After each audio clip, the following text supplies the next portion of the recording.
Hello, everyone. Hi. Oh my gosh. I love you guys. I love seeing all your faces. I love seeing faces of grads who I know and love.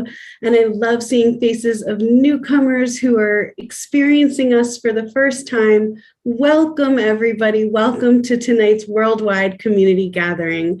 I, for one, am so excited for tonight's topic that is arriving at the beautiful summer solstice. Happy June 21st, everyone.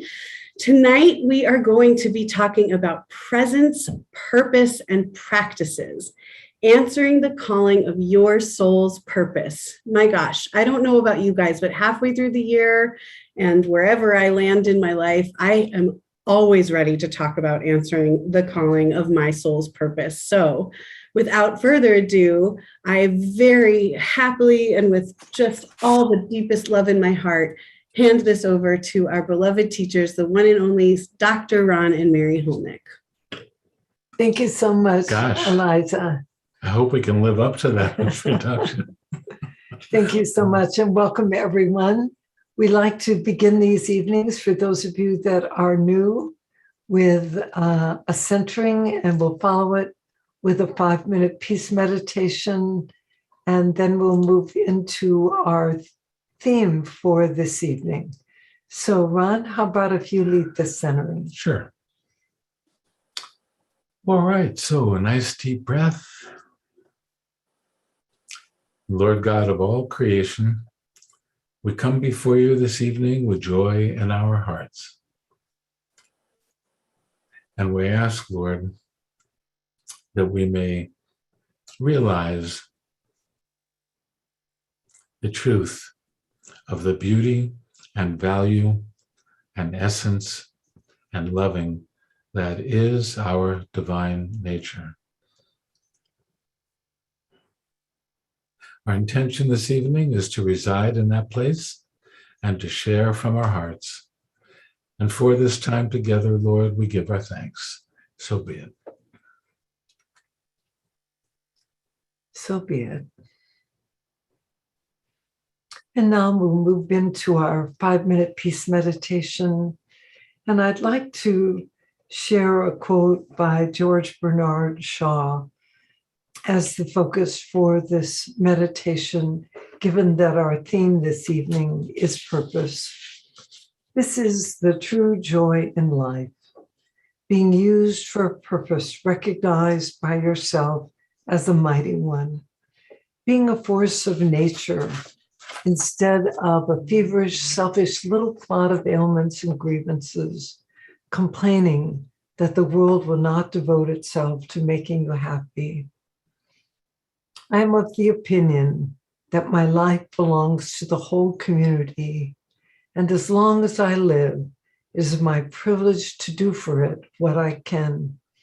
I want to be thoroughly used up when I die. For the harder I work, the more I live. I rejoice in life for its own sake. Life is no brief candle to me.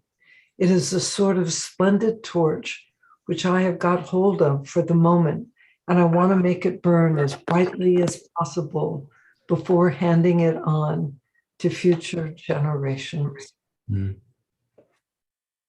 What a beautiful quote. And I invite you to focus your awareness, your attention in your heart, which is not only the gateway to the experience of loving within you, but also a portal or gateway to the awareness of your soul and your soul's purpose.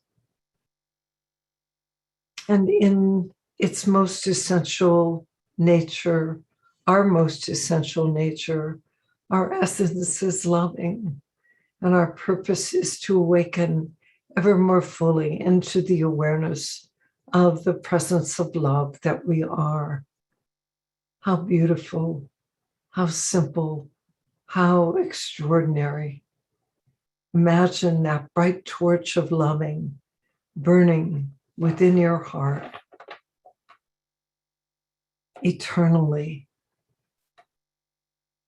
bringing light bringing love wherever you go. And in so doing, you fulfill your soul's purpose. And then too, there's the second purpose, which has to do with becoming aware of the gifts within us that we came to share, the opportunity to develop our talents and our abilities, these gifts, and to turn and share them from that place of luminous love and luminous light. And in so doing, we bring blessings wherever we go. So we share this one beautiful soul essence purpose. We all have it in common. And yet the unique expression of our being and our soul purpose is that which Spirit has ordained and awakened within us, the gifts that we came to share, and the spiritual abilities that we develop, as well as the mastery that we bring, whatever our chosen path and expression. And may this evening remind us of our soul essence purpose and assist us in experiencing that radiant light of living love that is within us and within everyone, whether we are awake to it, aware of it, or not. And also perhaps provide further awareness and inspiration of the whisperings of Spirit in our heart, having to do with the expression of our gifts and the sharing of our love. So be it.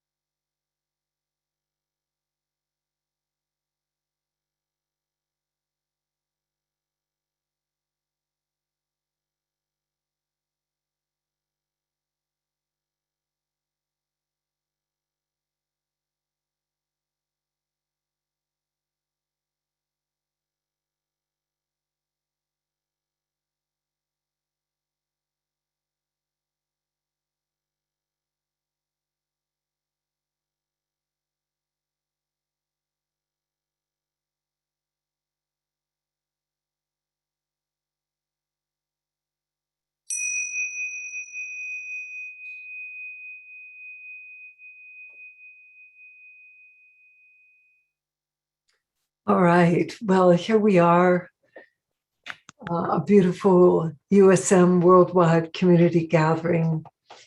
As we mentioned right at the beginning, our theme this evening is presence, purpose, and practices.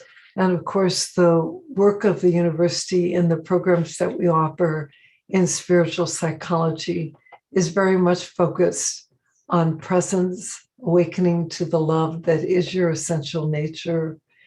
And secondly, experiencing greater awareness of the calling of your heart, of your soul, and the gifts that you came to share, and moving those into action. And then practices. Here at USM, we share so many different practices. And I just love that part of it, because Spirit provides us with infinite creativity, and our community is strong and filled with loving students and graduates. And tonight we welcome those of you that are new. So shall we begin by reviewing the handout? I believe it was posted in the chat for you. And let's take a look at it, and that will begin to inform our sharing together. So let's take a look at your life, because its texture and content, you will find why you are here. I love that sentence, because in its texture and content, you will discover why you are here. The very fact that you are an incarnation is itself a gift to you and from you to the earth. And you are here because the earth has called you. The earth has called you at this time in history because it wants souls who can expand their powers of lovingness and compassion, souls who can begin to look beyond certain fixed and habitual positions, certain traditional perspectives, and say, is there more? The earth needs people who can say, yes, there is more, not just more in the way of knowledge or inventions or wisdom or revelations, but more compassion, more gentleness and sweetness, more caring, more love, more valuing of one another. That is your mission, and it is for the highest, for it is nothing other than the mission of manifesting the spirit of the beloved in your life. And that's a quote from David Spangler, his little book called The Call.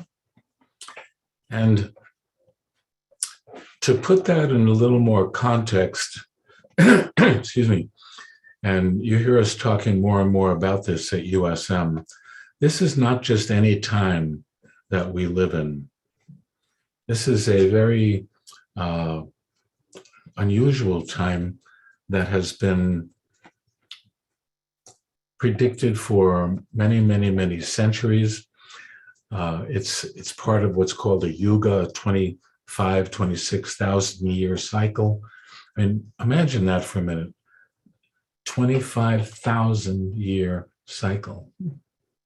I mean, that's a long time, the way that I think about it. But what happens at such a time is tremendous change. And if there's one thing that we are certainly experiencing at this time, it is tremendous change. It almost seems as though everything is being turned upside down and brought into question. What a great time for people who have that divine calling to step forward and share their experience and the experiences they're having that are for one purpose and one purpose only, and that of awakening. Why do we need such an experience? Well, because up until now, our educational systems have only dealt in what we might call mental activity. And spiritual awakening is not a mental thing, but it is something that we can learn how to engage more and more and more in. And that is what USM is always about, has always been about, and will always be about. So it's in that context that we come to you this evening, and let's see where we go. So back to the handout. What a package. Presence, purpose, practices that support you in answering the call of your soul's purpose. Yes, you have a soul, and yes, that soul has purpose. How can we prove that to you? Well, no, there is no way to prove it to you in terms of physical world reality. However, you cannot prove it's not so. And what's beautiful about the type of educational process that we offer here at USM, it's soul-centered and it's experiential. And so people have the opportunity to try out the principles and practices for themselves, to awaken into their own loving essence, to experience their own soul's purpose, and to discover for themselves. All right, so spiritual psychology is experienced through soul-centered education, offers principles and practices intended to support you in awakening into the awareness of who you truly are, a divine, loving being, having and using a human experience for the purpose of awakening, and then living your life in ways that have heart, meaning, and purpose for you. And in fact, rather than even thinking about it in terms of who you truly are, it's really more a question of what you truly are, a divine loving being having and using a human experience for the purpose of awakening, and then living your life accordingly.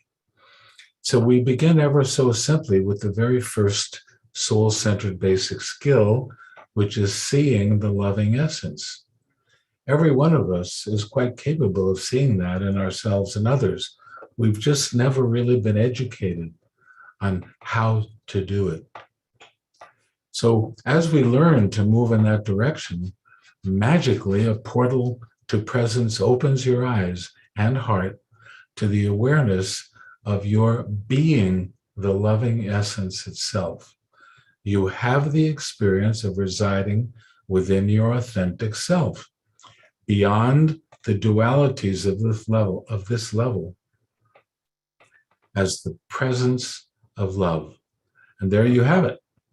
One simple revolutionary practice altering your perception of who you are and what you're doing on this funny planet, not as a concept, but as an experience that is designed to transform, or maybe a better word is regenerate, your way of being and way of life.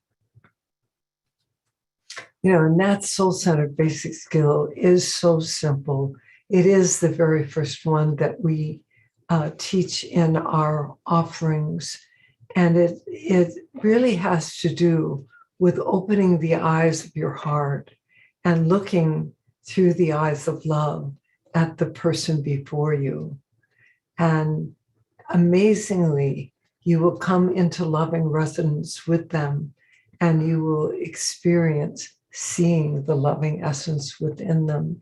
And if you want a personal experience of that I suspect most, if not all of us, can relate to, just in your imagination, think of a time that you saw a baby being born or shortly thereafter, and then remember, what was your experience? What if you could live your life that way? A beautiful example among many is Chef Jose Andre. I think you skipped over a bit. What? Do you want to start the next paragraph at the beginning? Soul purpose. Go ahead, you do it. All right. Soul purpose flows directly from the experience of awakening into the awareness that you are the presence of love. Once you have that experience and you begin to realize this is who I am, this is the God within me, divine love, present, it's like your soul purpose will become apparent. So opportunities for showing up as the presence in love and sharing your gifts are ever present. Soul purpose is sharing your heart, doing what brings you joy through service, love in action. And a beautiful example among many is Chef Jose Andres, founder of the World's Central Kitchen, a not-for-profit, non-governmental agency that provides meals in the wake of natural disasters, man-made crises, and humanitarian emergencies around the world. What an incredible example. So do you yearn to experience your calling, to be engaged in your life in ways that have heart, meaning, and purpose? Is that something that you're aware of? Will the texture and content of your life itself provide keys and pathways for sharing your gifts of love? And that's what we're going to be working with here this evening. So on the back of the handout are 5 actionable keys for answering the calling of your soul's purpose. And these are for your reflection. So we're going to go through them. Then we'll have a little bit of quiet time for you to make whatever notes come to you about each of these. And then we'll open the evening up for sharing, where you can share some awareness that you've come to or an experience that you have relative to your life purpose or one of these questions. And that will be our focus.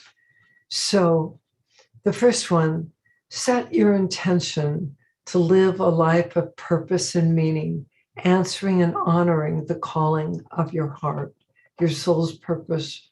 Write down your intentions for recognizing, aligning with, and living into your purpose. And we start with intention because intention is so powerful. It's a resolution to have a particular kind of experience or to bring something into manifestation.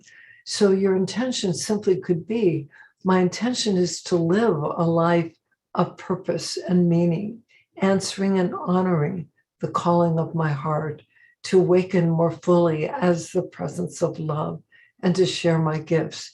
It can be very simple, and we just encourage you to write whatever comes forward. And the second one, reflect on the following questions and write your responses below. What moves your heart and stirs your soul? What experiences and expression do you love? What brings you alive? What is the texture and content of your life revealing about your purpose? Remember that the form is not important. What matters is answering the calling of your heart, your soul's purpose. This is these questions are so simple and yet so powerful. And one other thing I'll add is that in Rick Warren's best-selling book, one of the things that he states in there is very often that people's purpose comes from a wound that they carry or experience, and that their sense of purpose really has been evoked in response to that. All right, and then we have the third one. Move into your heart and reverently ask Spirit, given my experience, abilities, gifts, and skills, please show me in a way I can recognize and understand how I may best serve. To me, that is such a simple, yet such a powerful, heartfelt prayer. And it's the kind of prayer that you could just keep as a little note beside your bed at night. And you could, before you go to sleep, just have a little conversation with Spirit. Maybe it begins with gratitude for your life, for the blessings of the day, and then is really asking the question, how may I serve? So let's see. Number four, yes. Then take one small step each day in service to answering the calling of your heart, your soul's purpose. So you'd write what that small step would be in number 4. It's been said that the universe rewards action, not thinking. So create something like a daily challenge for yourself. And what's one step you could take each day in service to living into greater meaning and purpose in your life?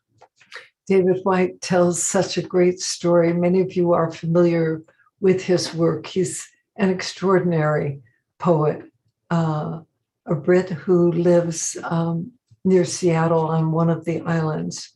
But he tells the story of when he left his job in a nonprofit to begin full-time work as a poet.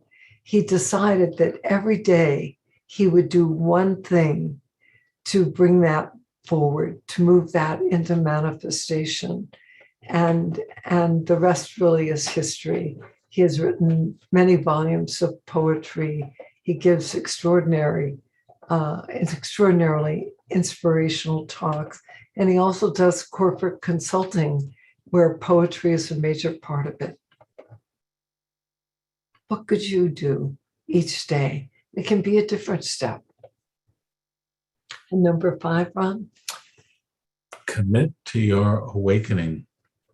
When you awaken into the awareness of your true identity as a divine being having and using a human experience, then your purpose becomes self-evident. And I'm going to add on to that, and your life will change.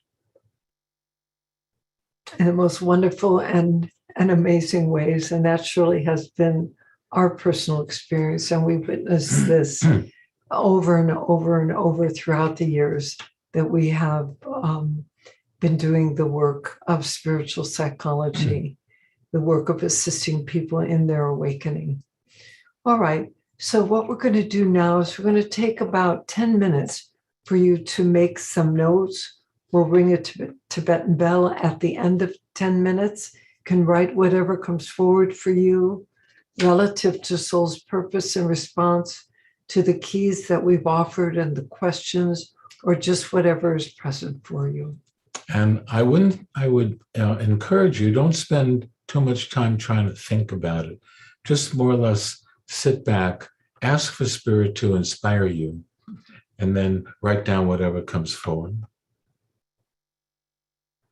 All right, so 10 minutes, let's go. So we just encourage you, center yourself in your loving, ask for Spirit's inspiration and guidance. And when you're ready, please begin.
All right, wonderful. So, well, let's gently bring that to completion. If you have other notes that you'd like to make, by all means, We can make them as we go along. carry on. So we're going to take sharing on this evening's theme, presence, purpose, and practices, answering the calling of your soul's purpose. There may be a question that you have along these lines. There may be an awareness or an experience that you have. You may feel that you're very much living your purpose. Whatever it is for you, we just welcome sharing, and we'd like it to be on topic, please. And we also encourage you to go to the essence of what it is that you want to share. And that way we can hear from a number of people here this evening. And let us know if you're a USM grad, or just where you are in that whole process, if because you're it a current makes a difference. student, if you're a grad, or if you're new to USM, and we'd love to hear from some of you that are new as well. All right, so let's see here. All right, Lou Rochelle.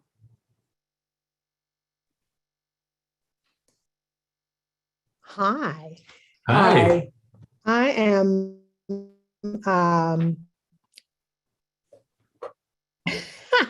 I'm in Seattle, Washington, and I'm one of those people who I think is really blessed to have figured out my purpose early in life. I took a leadership development program, and my purpose statement is creating and grabbing joy. I changed the world.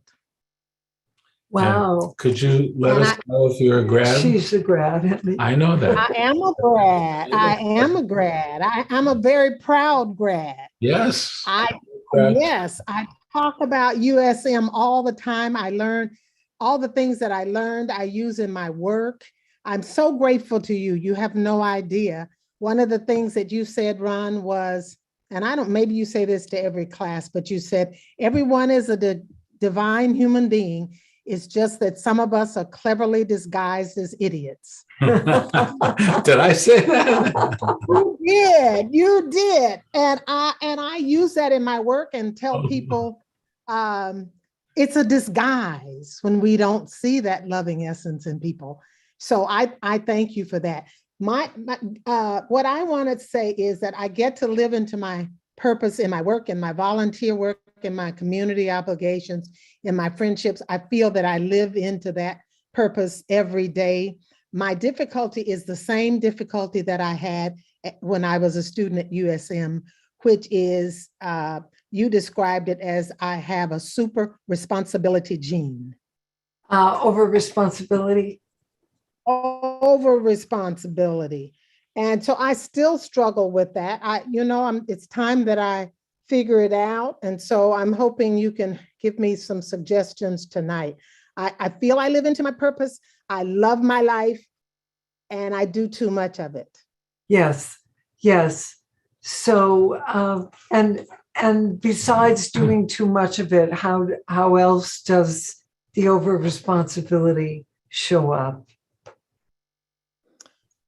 I think it's basically the doing too much. I don't take over other people's responsibilities, so that's not the problem. The problem is I behave as though I know that I have a limited amount of time on the planet, and I don't want to die with anything left undone that I wanted to do. And so I just, it's too much. In that statement that you read at the beginning from David Spangler, that really resonated with me. I'm always saying, is there more? And I'm always saying, yes, there's more, and I've got to do it. Yes. I have one suggestion for you. There are many things that we could share, but the suggestion is, before you say yes to something, you ask Spirit, is this mine to do? is this mine to do? And you listen carefully to the answer. And I also would offer a gentle reminder about the first ground rule. Take care of yourself so you can help take care of others. Yeah, okay. Yeah. I don't do that one at all, but well, minimally, I guess. But yeah. Sometimes, I'm not saying this is for you, Lou Rochelle, but sometimes people have a misunderstanding that they need to earn God's love. And so they have a misperception that the more they do, the more worthy that makes them, the better that makes them, the more lovable it makes them.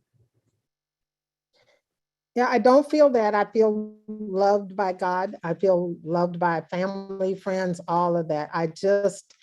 When I grew up, I got the message, if you love God, you feed his sheep. If you love God, you feed his land. I mean, I heard that mantra over and over throughout my life.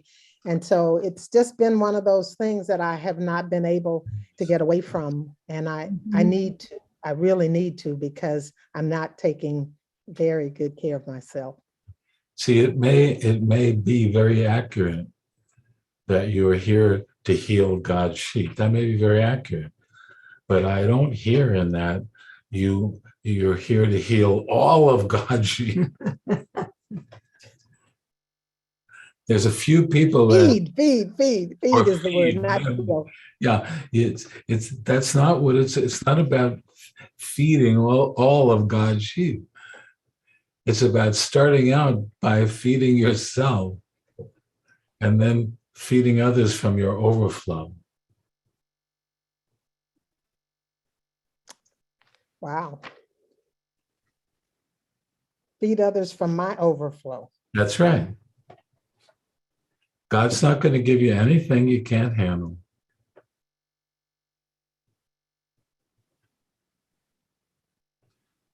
Could you say just a little bit more about feeding others from my overflow? I'm not getting that, Ron. Yeah.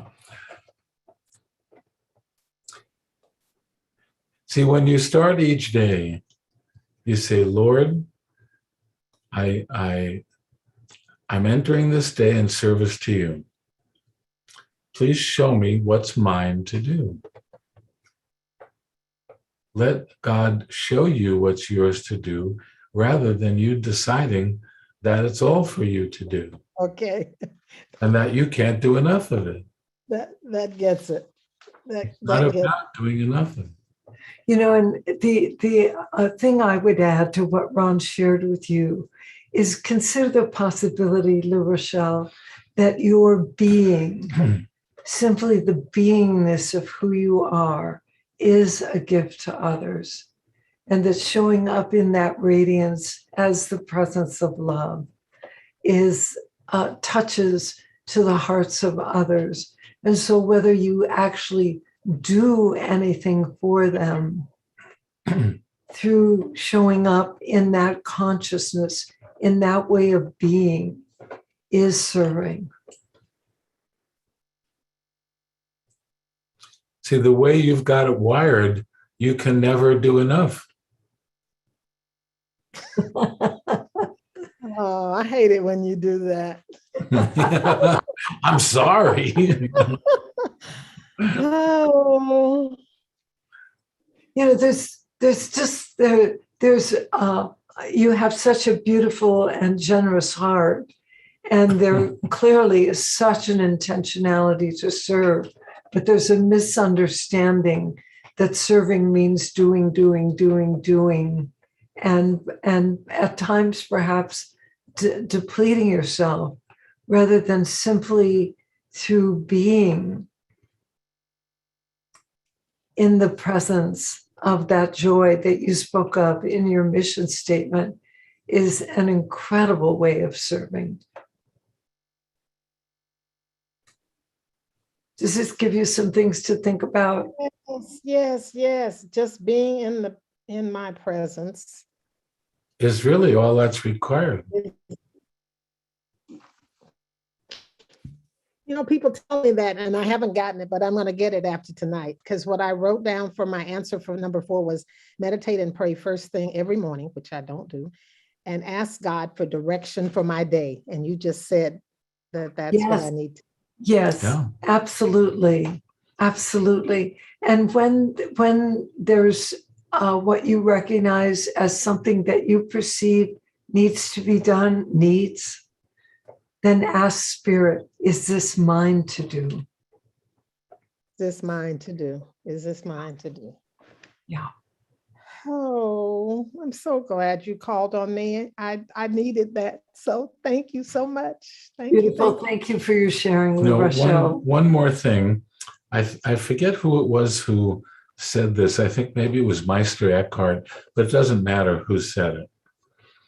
And somehow, I don't know what exactly the question was that was asked of him, but he issued this piece of guidance. We might call it advice. Guidance would be a better name. And he simply said, if the only prayer you said at night just before you go to sleep is thank you, that would be enough. Yeah. I say that every night. Mm-hmm. Thank you so much, Rochelle. Thank you. Thank you. I miss you, SM. Well, we're glad you're here with us this evening. Thank you so much. You're always a part. Calls are perfect. So thank you. Thank you. All right. So, Andrea.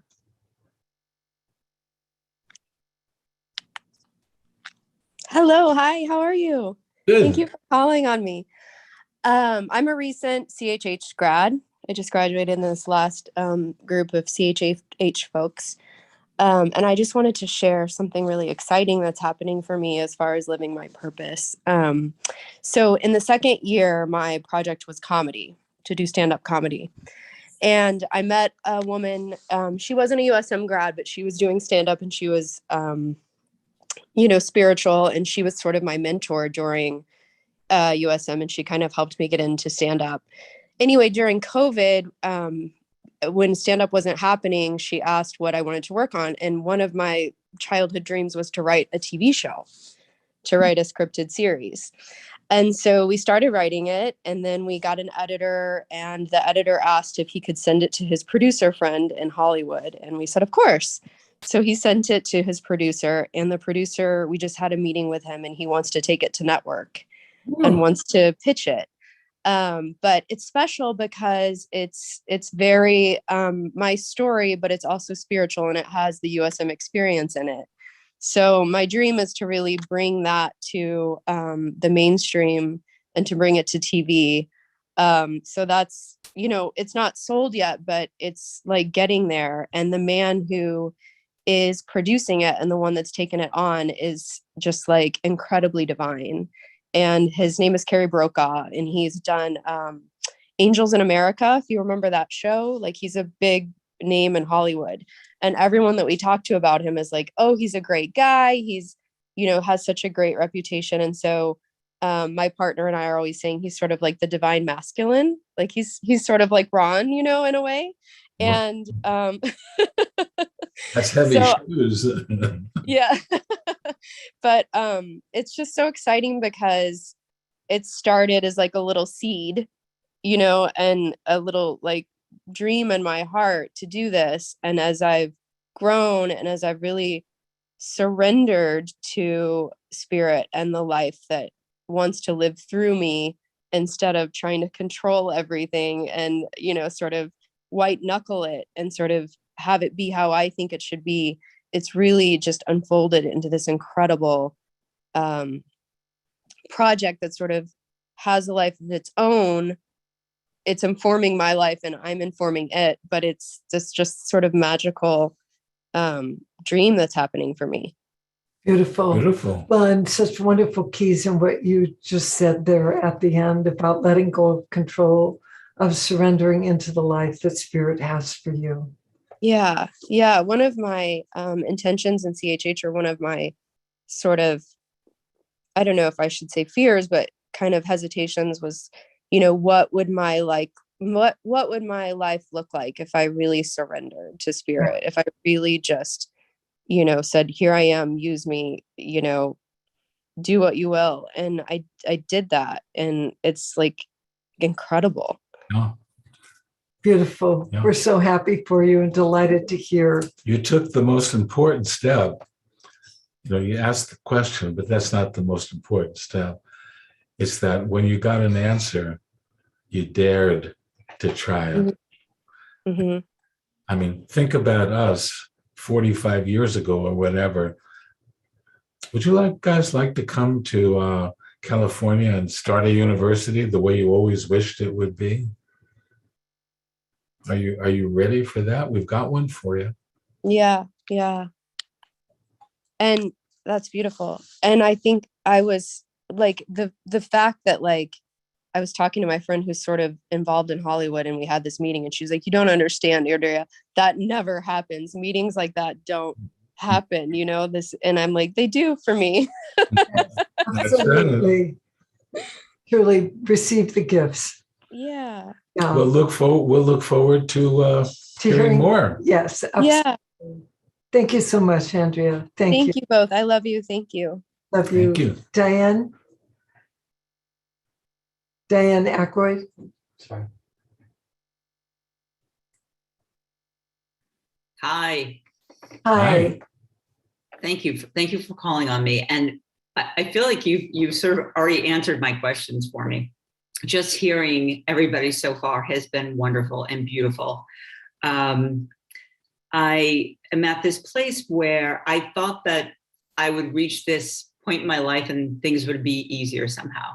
I've been serving. I found my calling pretty early in my path, and just feel like I paid attention to the signs that were given to me.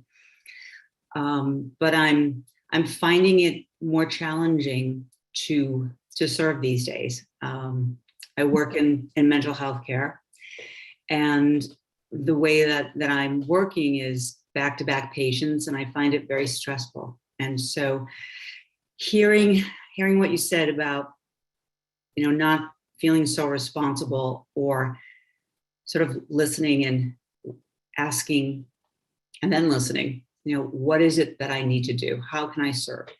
Because I feel very torn about how many ways that one could serve these days. There's so many things going on all over the world, not just here. So I'm trying to be open to getting a bit more direction here. I don't want to have to get up and think about what I need to do. I want to just kind of be guided a bit here. When people talk about that, about what they're going to do, that's really not the most important question. The most important question is, regardless of what you do, how can you bring more and more loving into it? It's not the what, it's the how.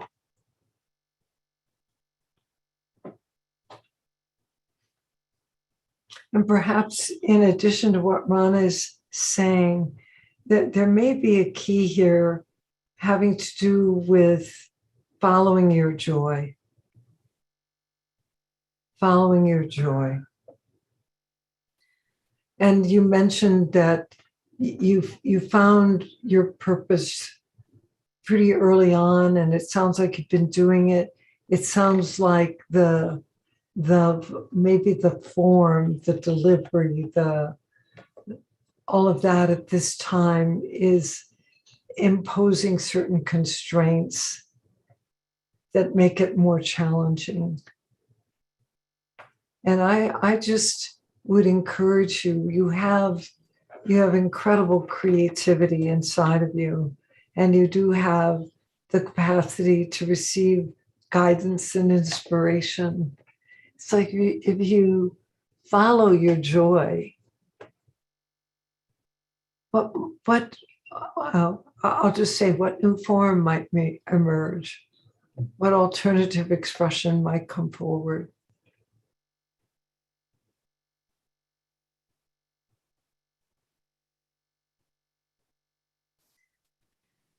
Yeah, I think that I get ideas about what would bring me joy. When I started this current job working with college students who've been having a hard time during the pandemic and in general have hard times, PhD programs are incredibly stressful, and finding money to go through these programs. And I find myself thinking, these people need to go out for a hike on a weekend. And those are the ideas that I'm coming up with. And they don't fit into the world that I'm living in, the job that I'm doing. And so I guess the next part is being courageous enough to take the action and say, okay, I'm going to just do this differently. Well, and you may find receptivity. I'm not saying that you will, but to bring forward some kind of proposal that allows for the creativity, for outside the box activities and offerings. I just encourage you. It's like what your perception may be accurate. And at the same time, if you feel strongly about this and you have a sense of being guided, that this is the type of program that you would like to create that would assist individuals that are in that type of intensive mental educational process, that would help bring them alive, that would help them experience more of the joy of living through the joy of loving. And connecting to source through nature. Yes. That's sort of the experience that I've had since I've been out here. My sense is you have the connection, you have the awareness, you already have guidance in terms of another approach. And I just encourage you to follow that. And if this place is not receptive, you may find others that are looking, who recognize the level of stress, distress, depression, fatigue, and the lack of joy. And yet, what the world needs, as Bob Thurman said, is more people coming alive and coming alive in their joy. I encourage you. I do. Thank you. Thank you. Yes. Are you a grad, or are you new to USM? No, I'm not a grad. I've been taking courses at MSIA for the last year and a half. Yes. Beautiful. Wonderful. Well, welcome to this community gathering, and thank you for your sharing. Thank you. And I would, I'm just writing down a little saying here that's coming to my mind. I know it's been said before, but I can't remember who said it. At least I think it was. It's not what you do that counts. It's how you do whatever it is you do. If you do it with love, it really doesn't matter what it is. And to me, this is so important in this time. Your sharing really brings forward.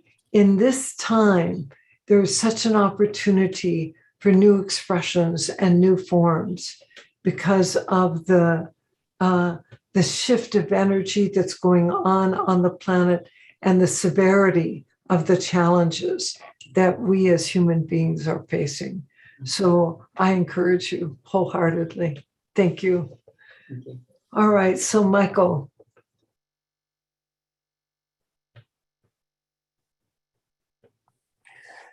Hello. Hi, Hi. Michael. Hi. Yeah, so my name is Michael Espinosa. I'm a graduate. I graduated in 2014.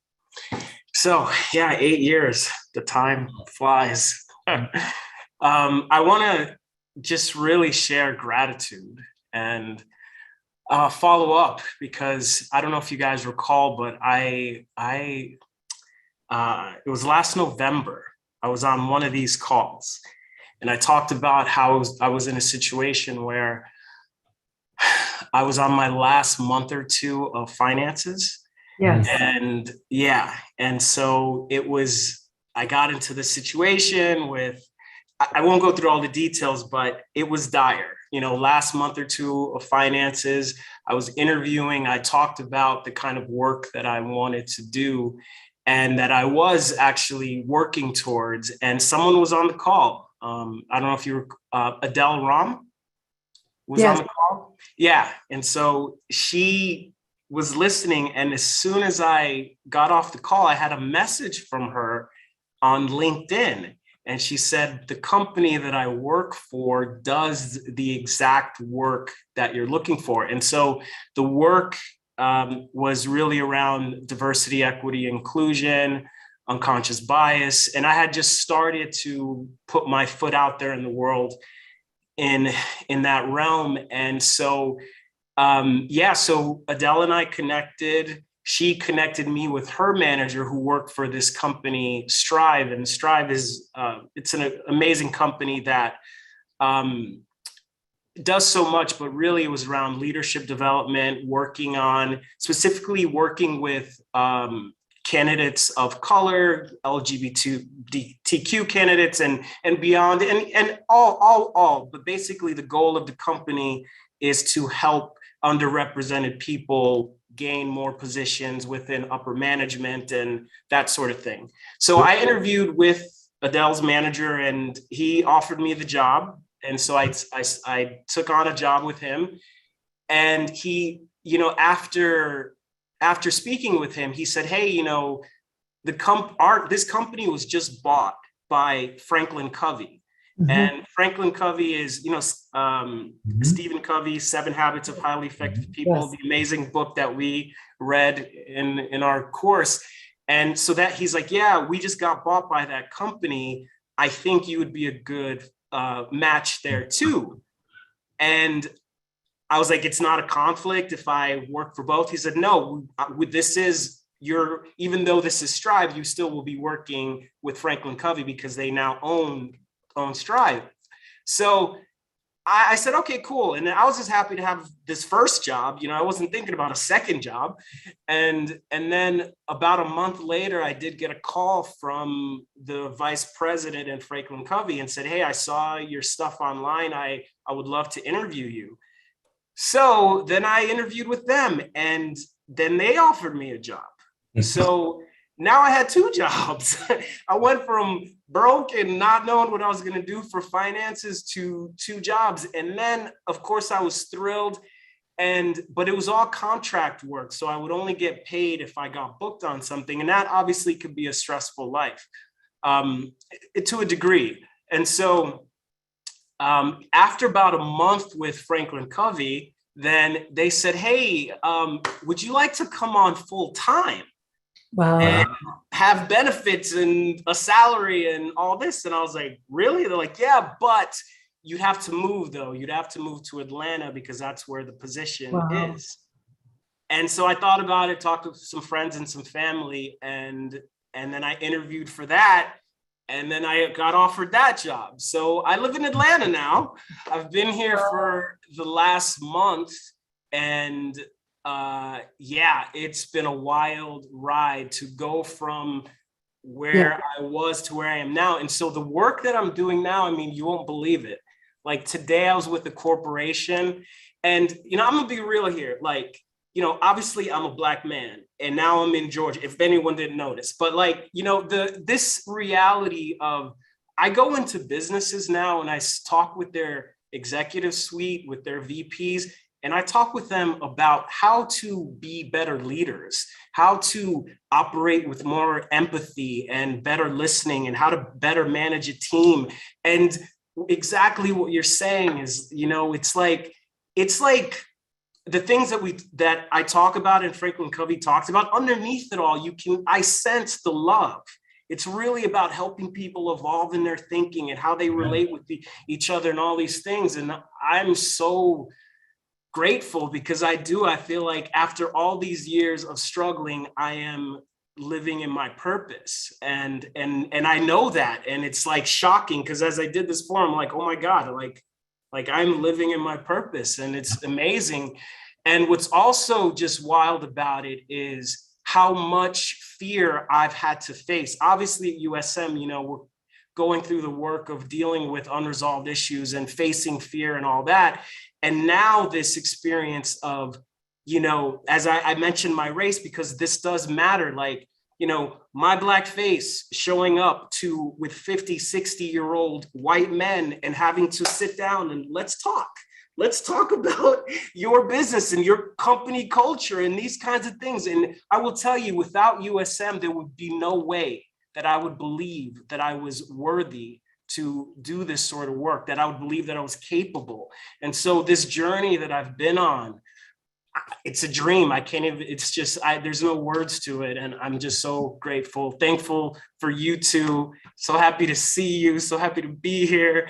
And I'm excited about what's next. Oh, Michael, this is wonderful. Yeah, it just brings such joy to my heart and tears to my eyes, actually.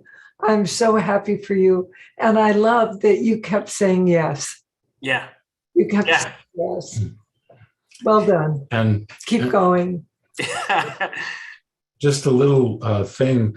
I don't know if you ever heard me say this or not, but just a reminder to always keep in mind, you're not a Black man.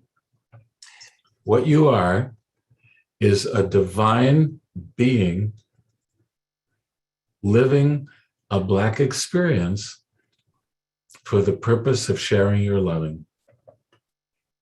Yeah, absolutely. Yes. And that is something for me to remember, especially in the moments when I do get scared, because it happens. I get intimidated and then I still show up. But to remind myself of that truth is, I will keep that. I will hold on to that. Good. Beautiful. Excellent. Thank you so much, Michael. Nice to see you again. Yes, beautiful. Thank you. Diane Pearson. Hi. Can you hear me okay? Yes. Perfect. I had a stroke a few months ago, and I'm having a challenge of trying to figure out to discover what meaning, what purpose this has in my life. When I graduated several years ago from USM, I was writing a book on adventures and how we grow through those adventures, even scary ones in Alaska, and the parallel of the garden to adventures like, things grow, they die, they come back, they morph, life changes us through our various adventures. And mine being in Alaska, it was whether you're trekking on a glacier, kayaking in the ocean next to the whales, you're always going to have there's always a challenge involved, it seems. And now I'm having, I'm working to reconnect the parts of my brain. And I'm, in some respects, I'm just like I've always been. And in other respects, as in trying to think and put things forward and just connect. I mean, so I'm not my body. I'm not what I do. I'm not what I think. I am a soul having a human experience. And this experience of having a stroke, where I'm doing third grade work in trying to figure out how to connect in their exercises so I can exercise rebuilding the connections in my brain. And yeah, I have a little bit of left side weakness, but they've dismissed me now from PT. They says basically I'm as good as I'm going to get at this stage. So it's just a challenging time. And I don't know what my purpose is anymore. You know, I can write, but I can't think straight enough to actually write. And I don't really know what I want to, I don't know why. There's got to be a purpose. Yes. That will come about for this. And maybe it was because I was too attached to my mind, because, you know, now I don't have one. But it's a scary experience right now. Yes. Oh my goodness. We hear what a radical, radical change this is, and what a tremendous, tremendous adjustment process that you're in. Are you familiar? Have you heard or seen, I believe her name is Jill Bolti Taylor, who wrote A Stroke of Insight. She wrote that book, and she gave a TED Talk about her experience of having a stroke. Are you familiar with this? I'm not, but I'm going to. Yes. It's a TEDx. I encourage you very, very much to watch her TED Talk as a good starting place. Yeah. So part of what I also encourage you in is, we could call it heartfelt prayer. We could call it dialogue with spirit. So that you ask your high self, or your soul, or your inner counselor, whatever you prefer to call it, Diane. It's like, what is the purpose of this experience for me? Another way of asking that question is, what is my soul attempting to assist me in learning through this experience? Is it letting go? I'll just say some things, Diane. Is it letting go of identification with my mind? Is it letting go of the illusion of control? Is it a shift from being externally referenced in the doing to internally referenced, having to do with communion with the love or the divine within me? You know, these would be some questions, and I'm just offering a few as a way of kind of priming the pump, giving you some ideas of some that you could ask. The other thing that comes to me about this, sometimes an experience like this is really in service to learning self-compassion, and also in service to learning to receive. Have you been a pretty prodigious doer in your life? Yeah, I got my master's in that. A master's in doing. Yes. Yes. Yeah, and I know I'm not a human doing. I am a human being having a human experience, and I'm a doer. Yes, And have been. And that is wonderful. That is wonderful. And perhaps this is about opening up to a different kind of experience of yourself. Maybe this is an opportunity to more plumb the richness of your inner life.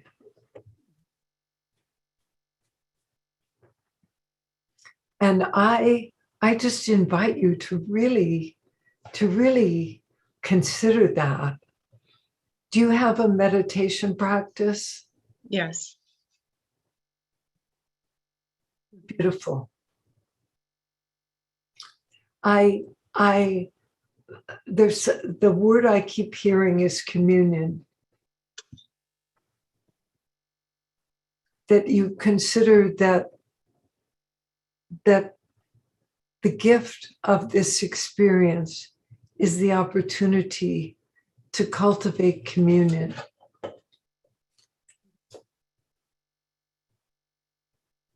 With the divine within you. And perhaps this also provides an opportunity to experience that dimension of communion with those beings in your life that are really precious to you at this time.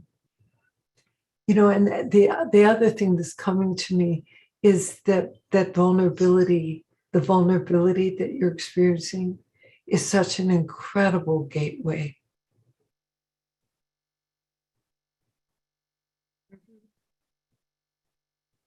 Really to the experience of your heart and soul.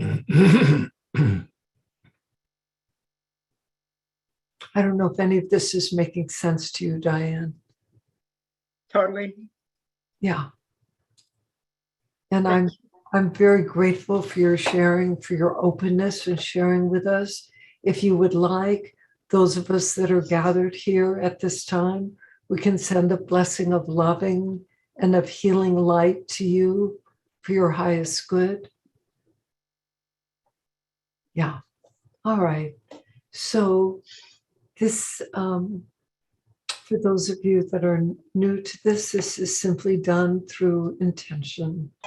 We just ask that a blessing of love and healing light be extended to Diane on all levels of her body and consciousness and being in loving service for her health and well-being and awakening for her highest good.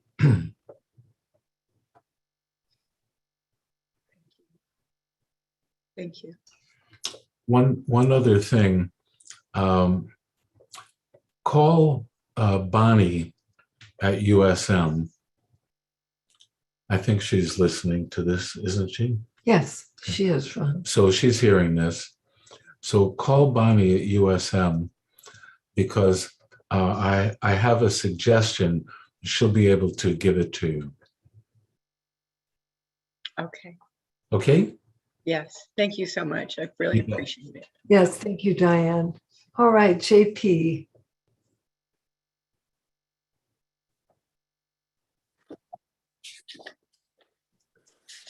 Oh boy, thank you so much. First of all, it's a absolutely honor to meet you. I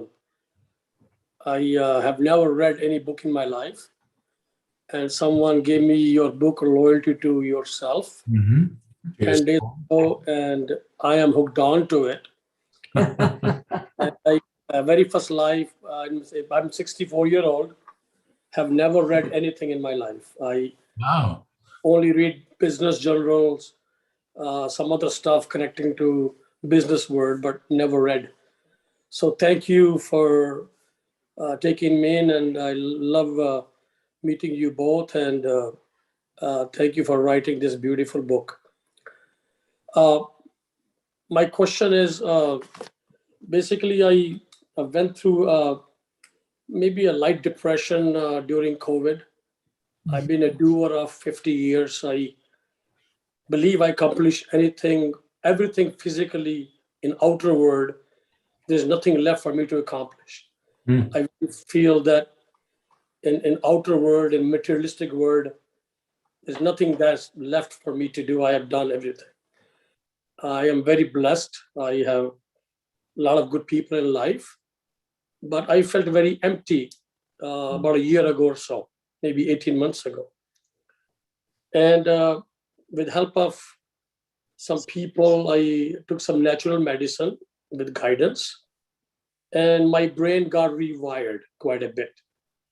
And I feel a lot of heart opening first time in my life. But being a doer for 50 years, now I wanted to go inside, and I have been connecting with myself quite a bit, rather without much effort in meditation, with being there has been a difficulty, kind of a little bit of restlessness. Because when you are doing for 50 some years and not doing anything physically, it's been a challenge. There's a restlessness in me, and I feel it consciously. I been seeing a psychologist, Brandon, who's known you for 27 years. He's been helping. But what else can we do beside staying consciously aware and doing meditation to not get this boring feeling that I need to do something?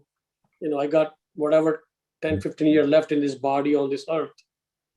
This feeling of doing, which hasn't fulfilled me. It gave me a lot of comfort and material stuff, but that fulfillment was not there. So I'm looking for any direction, any advice, how to feel complete without doing anything physically, and try to say, okay, all is well, which I know in my heart that all is well. We all are here and everything is moving in the right direction as it should. And I do feel mentally surrendered quite a bit, but this urge of doing, being bored, it's been a challenge. Thank you for guidance, whatever that may be. Do you have any regular spiritual practice? I meditate maybe half hour every day, and I've been reading your book for the last 2 weeks. I only read what I can digest. Sure. Yeah. I don't read all 20 pages, maybe 10, 15 pages. So there's something else that you could do that for some reason I think might really work well for you. Well, two things. The first one is we're having a Loyalty to Your Soul workshop coming up in a relatively short time. I don't remember when exactly. It's in early September. It's a three-day retreat in September, I believe. Yes, yeah. That's right. So come to that.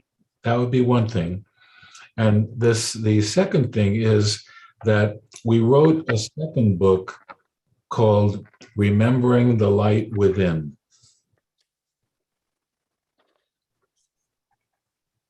So remembering the light within. And what that book is, once that, I certainly recommend finish the Loyalty to Your Soul book. But then what Remembering the Light Within is, it's a series of, I think is it 12 or 24? No, it's like about 30, I think, Ron. Well, whatever. Here, let me show it to you. Yeah. Looks like this. Remembering the Light Within. Got it. And it's a series of I'll call them lessons.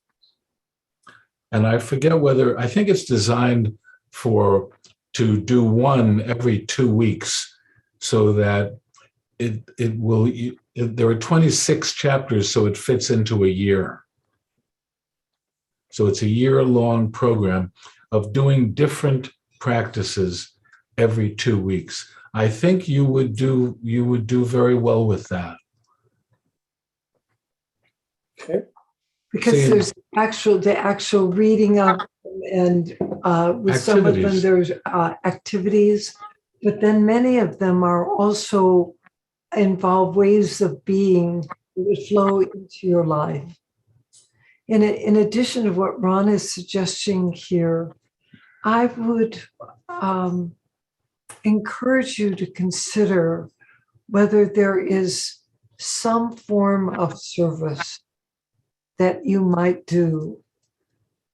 Service is a path of joy. Service can be incredibly fulfilling because it's really through serving.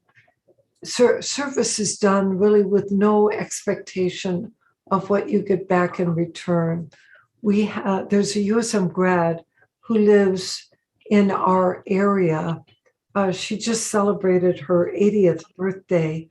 She has a lovely dog, a black lab, and she and her black lab go every Wednesday to A home. a home for I think it's for an aged Jewish population yes. here in the Los Angeles And area. she and Jack are of service to these people. And it is, when she speaks about it, her eyes light up, and she reports the response of the people who love that she and Jack come to be with them. And it's not about how much time you spend doing it, but there's something about serving that helps people experience fulfillment, joy, a sense of purpose and meaning. And there may be a particular population that you would feel called to serve. And I really want to give you something to consider. And that is the possibility that you are way ahead of the game more than most people on the planet. Why do I say that? Because you have learned that there's got to be more than just being financially successful in life. Most people still have not learned that. So I really want you to hear that. It's a tremendous compliment, and it's and just keep going. Just keep going. The Remembering the Light Within book will help you. The workshop will help you enormously. And you know, what more can I say? You're doing great. And I'm so glad that you joined us for this evening, and that you brought forward the questions that you have. Thank you very much. And Mr. Gordon speaks very highly of you both. Beautiful. Well, that's great. Thank you. Thank you so much. Thank you very much for having me. All right. So let's see here.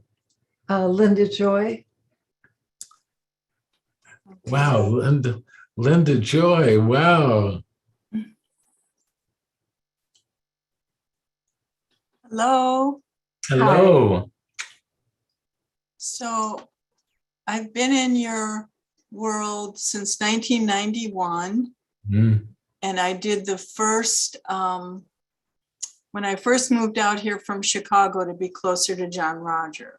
And I was staying at a youth hostel and in Hollywood, and it was very cheap to stay there. And I heard from a lot of my friends that were going to USM how challenging it was to come up with the hotel fees and blah, blah, blah. So I made these flyers and I came over to USM and was passing out these flyers. You have a really nice room. You could stay there for like $16 a night. You know, I was really excited to share this with them. And somebody in line said, why don't you apply? And I said, no, I just came here to, you know.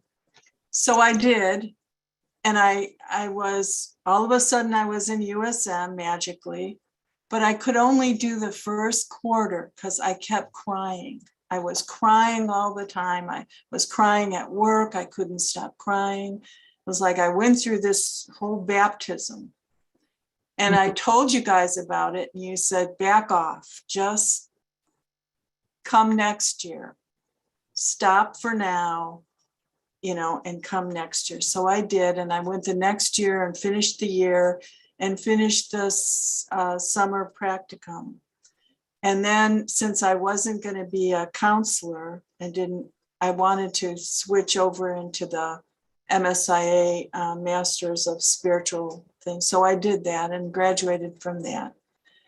And when I first came into my spiritual path, my first inside information is I am beloved, I am healing. And I really thought my purpose was to be a healer. I felt that so strongly in me.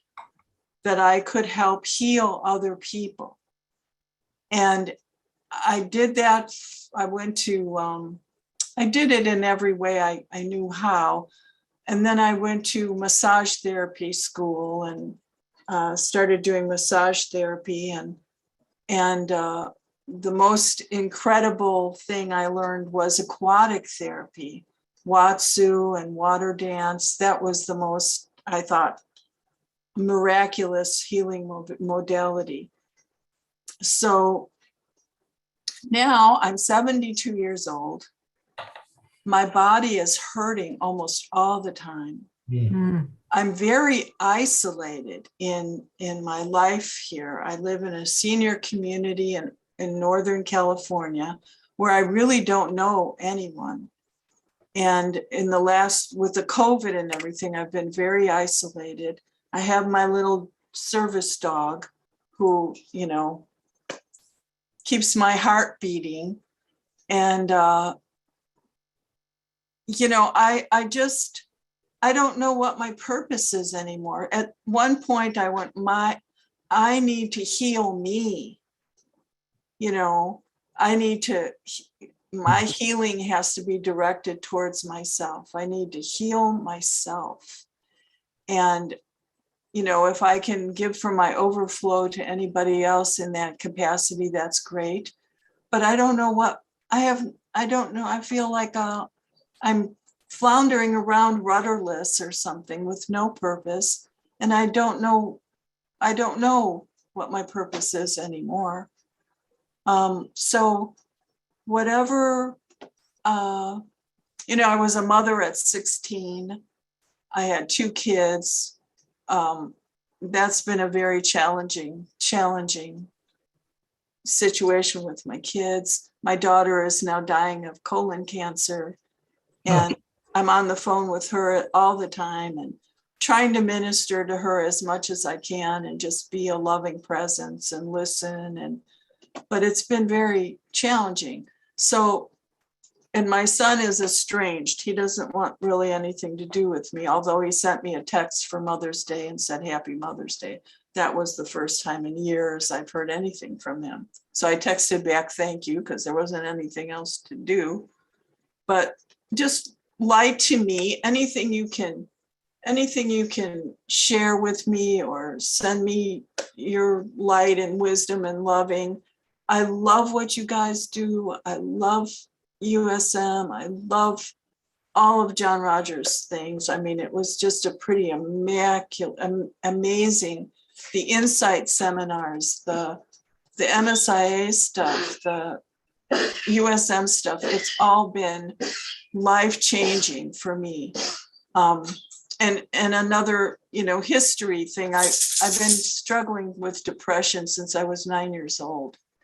And I still feel, I've come a long way, but it still feels like kind of a cloud over me. And so I want to just release that and, just keep going somehow and find a purpose or find what to do at the next level, the next leg of my journey. So I guess that's all I have to say. I love you both very much. I thank you for the work that you do and for all the people participating in this work. It's changing the world. It's making a new earth. And I want to just show you my heart. Oh my gosh. This is Cody. And he's a service dog and he goes shopping with me and he wears this little service vest and people say, oh, can I pet your service dog? I go, yeah, he's not that kind of a service dog. He's emotional support. Yeah. So he lives for love. So everybody, it's just, I don't go to hospitals anymore. I used to with my other dog, but everybody, everywhere we go, how could you not love this face? He's like a stuffed animal only. Oh my gosh. Absolutely adorable. You're right. He's a wonderful person, this guy. Yeah. Beautiful. And when we listen to John and Leah in the morning at 9 o'clock on weekdays, he comes and jumps on my lap. He wants to see Of course, that part of it, you know. of course. Where did you say that you live? In Orland, California, it's about 100 miles north of Sacramento. Yeah. Well, you know, there are a few things. You mentioned MSIA, and so I would, I believe you're an ordained minister. Yes.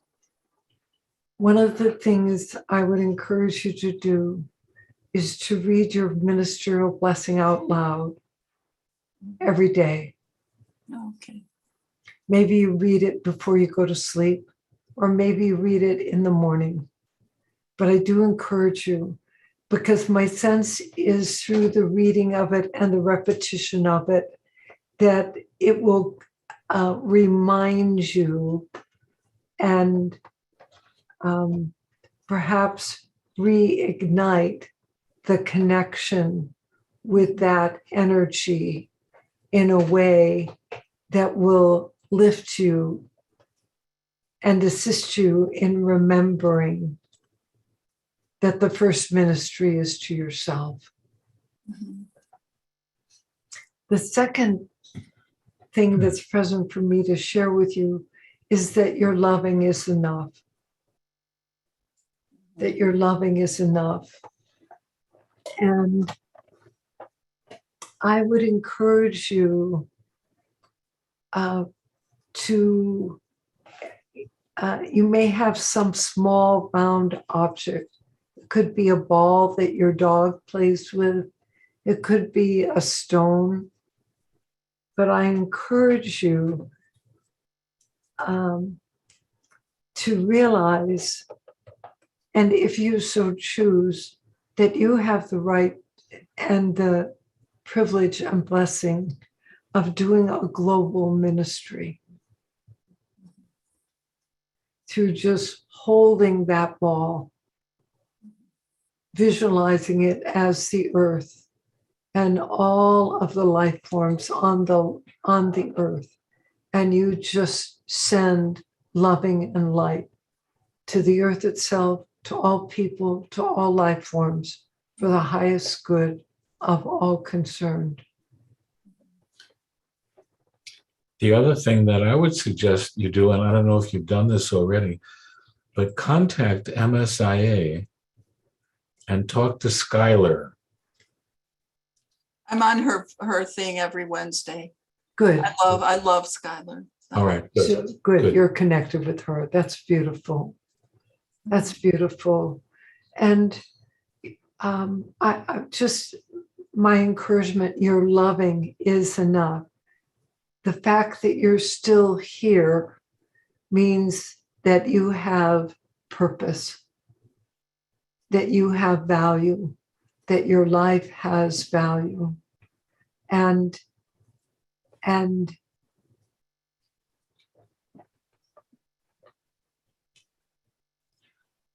doing your meditation, your spiritual practice is a great contribution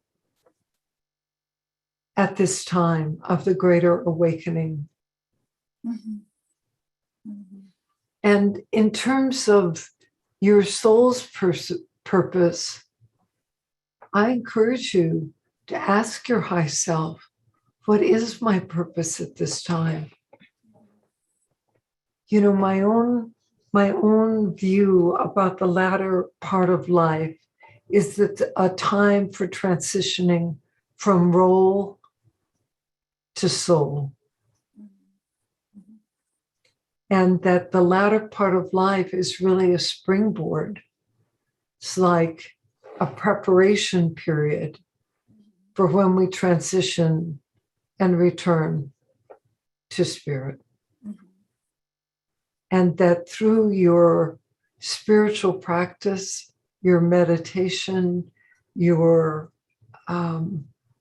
ministry, and if you chose to do the activity that I suggested, using some round object, and doing a blessing, planetary blessing every day.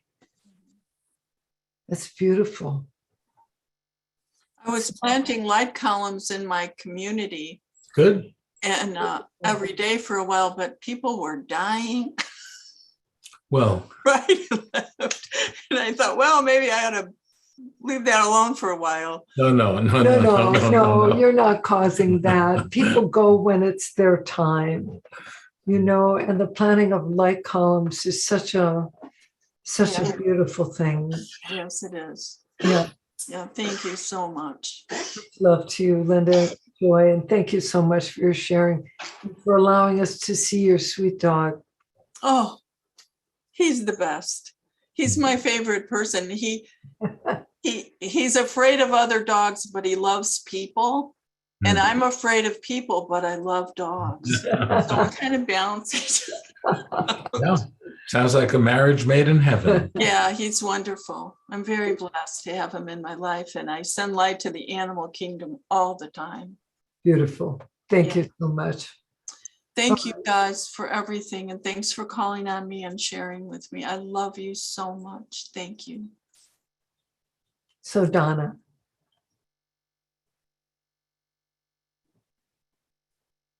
Hi. Hi, Donna. Hi.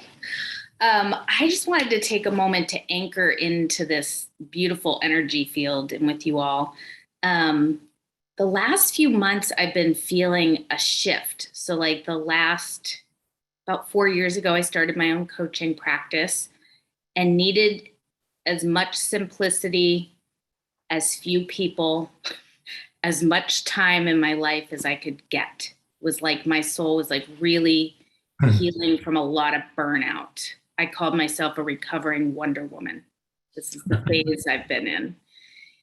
And about 2 months ago, I started noticing this, it's almost like a corner turned. And it was like, all of a sudden I'm feeling called to community again. I'm feeling called to be back in leadership with a group of people in an organization. And I was watching, there's this cool show on Netflix. It's a series called 7 Days Out.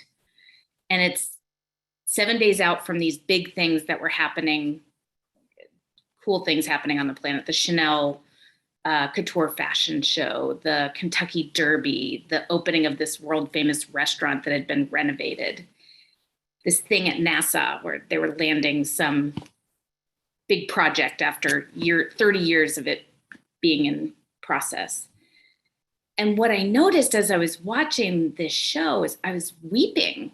Like every time I was watching these, it was like these groups of people coming together to pull off something extraordinary.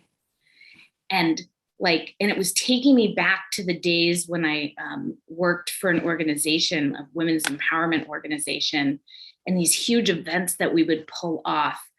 And it was like this calling in my heart of like, it's time to like re-enter that type of experience again. And I've been, my ego's been having a little bit of like but hold on one second. Like I thought this was it. I thought, like this idea that like coaching was it. I thought I'd found it, my purpose. But I really noticed it's like that pure, like I'm not creating it. It's just, it's calling me forward through these moving thing, just again, the experience of crying as I'm watching these people come together to create something extraordinary. So I just wanted to it's been fun to like really own, and really see, it's like, yeah, I feel like I've rested enough. I've gotten back to center. Like I've gotten back. It's like, I've cleared away. I've done a lot of the healing work, a lot of the self-forgiveness work, a lot of the,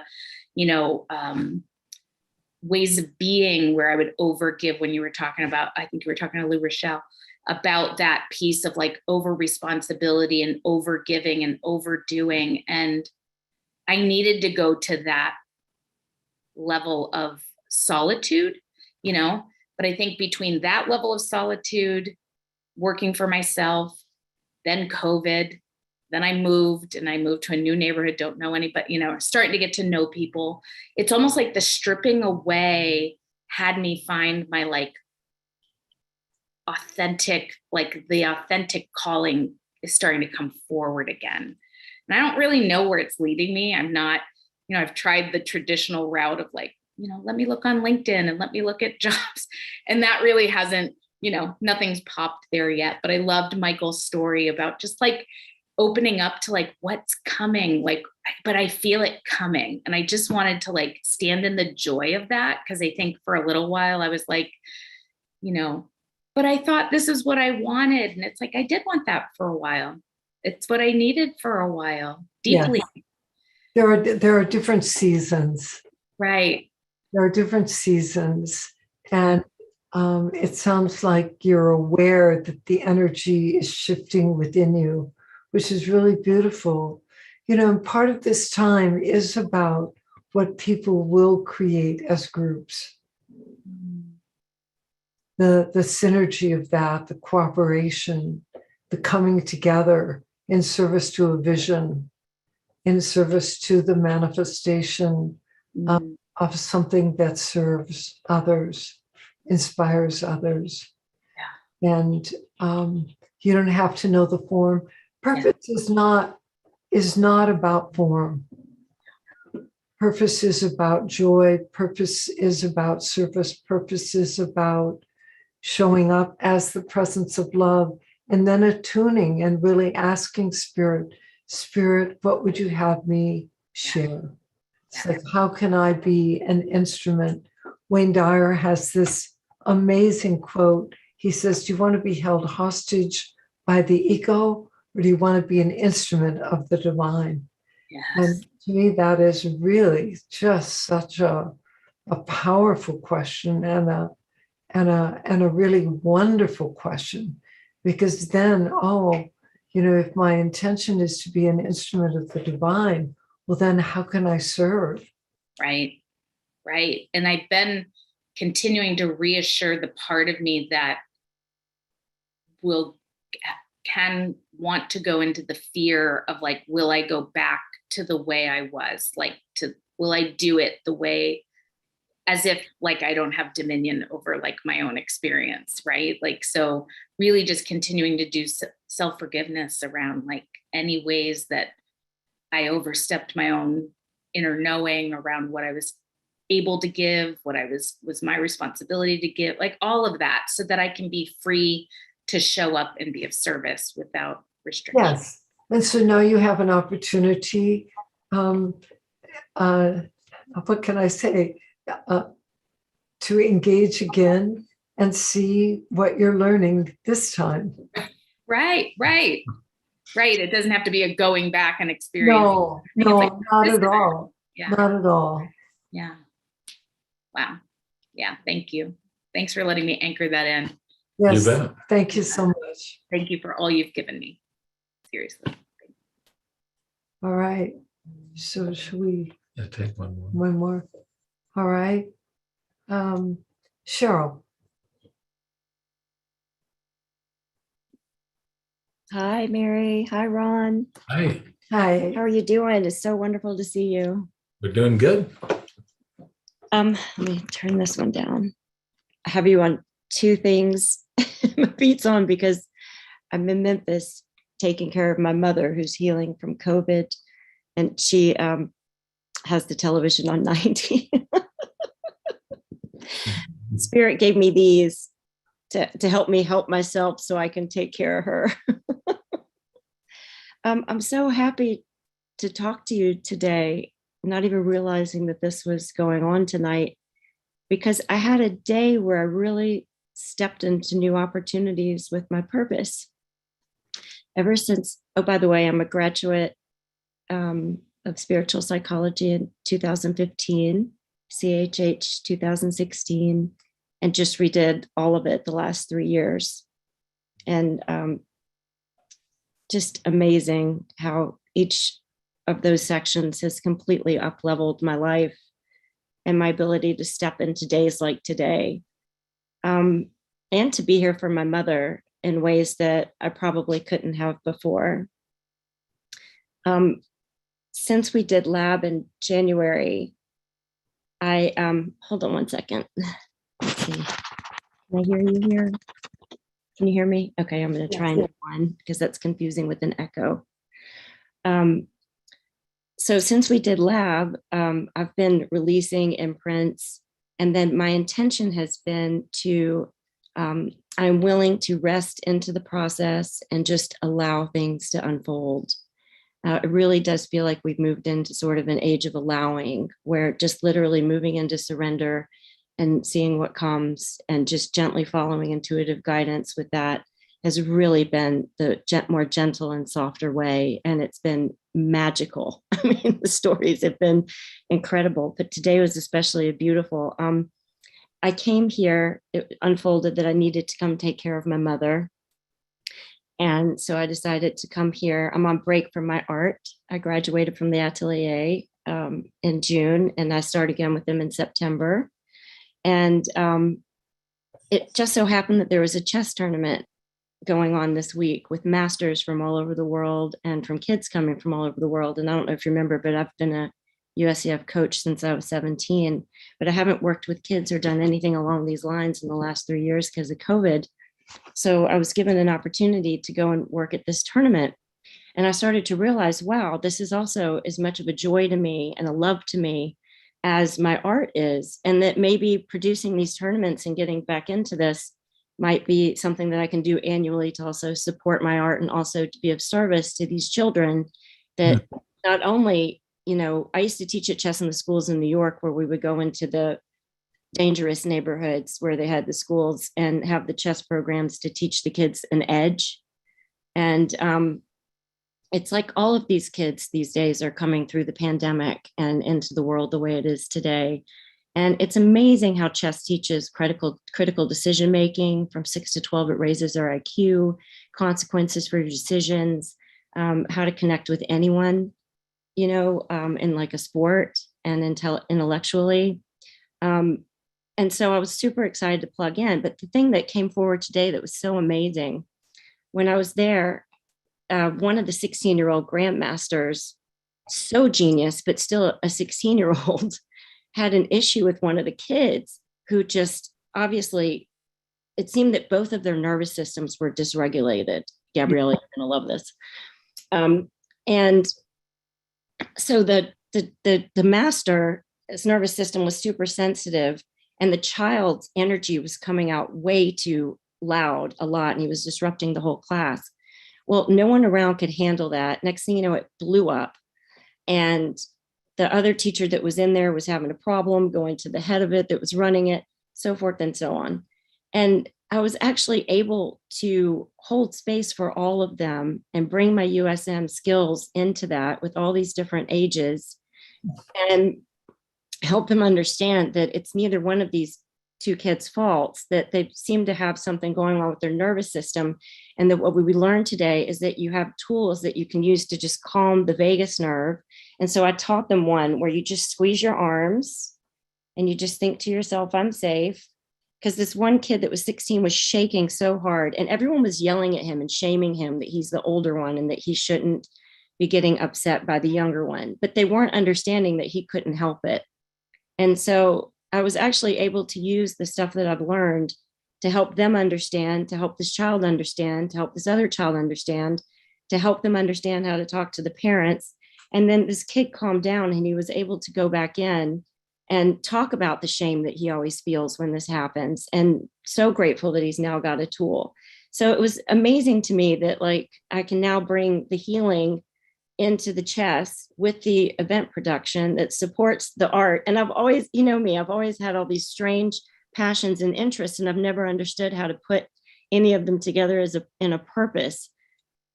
But it was just wild. Well, what's beautiful in what you're saying is that your way of being and your recognition that in that moment you would step forward in caring and kindness and with a practical tool that could be received and used. And to me, that's that's not anything that you would have scripted or written out that you would be doing, but yet it's an awareness in the moment that here's a place where you can be of service. Yeah, so not only can we work with the benefits of chess with these kids, but also I've always been able to see on the board what they're not getting at home and somehow use the board to help them. But I never realized I could also help the masters that have these insanely high IQs, but they're not great socially to become get more comfortable socially. This kid seemed like he would be he was excited to go back into a room with people, where before that he said, I can't do this anymore, I have to leave. And he had such incredible gifts to give. So I don't know, it's just amazing what happens when we just let go and allow things to unfold, and we say yes and we show up. And like you've always taught us, just being in our loving, these opportunities to be of service that you can't make up, they just show up. Beautiful. Thank you so much, Cheryl. We're going to need to come to completion. We're just about out of time. Thank you so much. Beautiful to see you. Example. Thank you. All right, everyone. Well, thank you so much for being here. We'll have just a very short meditation by way of completing this evening. So, Father, Mother God, Lord God of all creation, we're so grateful for this time together, for the opportunity to come together as a community, to love and support, to listen.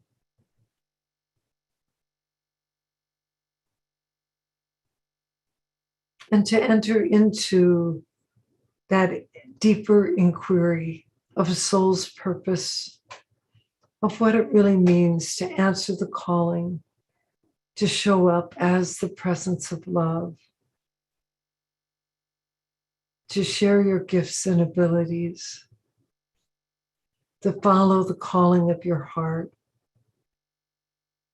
to take action in accordance with the guidance that you receive. And to know that first and foremost, your purpose is awakening into the awareness that you are a divine loving being, and that you came with gifts, and that the gift of your loving is enough. We extend this blessing of light and loving to everyone that gathered here this evening, to those that will be watching the replay, and to all humanity, to all life forms, that this blessing of light, of loving, of awakening extend in accordance with Spirit's plan. And we thank you all for the gift of your presence and of your loving. So be it. So be it. All right, so we're going to ask Eliza to close this evening. She has a couple of announcements I know she'd like to share. I sure do. Excuse me. Before I share them, I just want to acknowledge everybody. Tonight was wonderful as usual, and I'm so present to really, what we just heard. If it's all about being in the loving, when I'm in my loving, I can hear and answer the call of my soul's purpose and take that brave step and dare to do what's being asked and what's being called. When I'm in my loving, that just is the most exciting and exhilarating thing to do. So thank you for sharing all those wonderful stories, and thank you for this evening, Ron and Mary. I know that when I think about it, I think that it's so much easier for me to stay in my loving because of the gift of this education, and because of the fact that I am so blessed to be steeped in these skills and these tools that we talked about tonight. And I know Ron and Mary brought it up a little earlier, but one of the best ways to introduce yourself to this work, and for those of us who are grads, to refresh and renew our relationship with these skills, truly is the amazing Loyalty to Your Soul workshop, which is coming up in early September. It will be September 9th, 10th, and 11th, a beautifully powerful 3-day workshop in September. It's such a great way. I'm so excited about this because it's like the fall. September is always go back to school time for me. I think of it and it's like, let's go back to school. Let's learn our power tools. Let's get ready for what's coming in the end of 2022 and into 2023. We would love to see you there. There are links in the chat to the information about the Loyalty to Your Soul workshop. Again, it's September 9th through 11th. It's going to be outstanding. And we have another worldwide community gathering too next month in July 19th. So save the date. We can't wait to see you there. We will be sending out more information shortly. But these gatherings, I've said it before, I'll say it again, have really become staples in my monthly life. I rely on them month to month, and we can't wait to see you at the next one, July 19th. Again, thank you so much for coming, guys. I'm going to unmute everyone to say goodnight, and we love you. Thank you, Eliza. Thank you. Good night, everyone. Night. Good night, everyone. Thank you. Thanks Hi, everyone. Good night. Everybody. Good night, everybody. Good night, Chris. Bye. Blessings. Thank you. Thank you. Love Good you. Love you. Donna. Hey, Chris. Good night, Io. On a rainy Night, Eliza. night. Night, everybody. Night. Night, CJ. Night, Eliza. Good night, Lori. Night, everybody. Good night, everybody. Thank Night, you so much, Miriam. USM family. Love Good you night, guys. everyone. Love you too. Hi, Jesse. Good night, Hey. everyone. Hey, Carrie. Hey, Yolanda. Night, Bob. Hey, Good night. Yolanda. Good night. I love you all. Love you. Hey.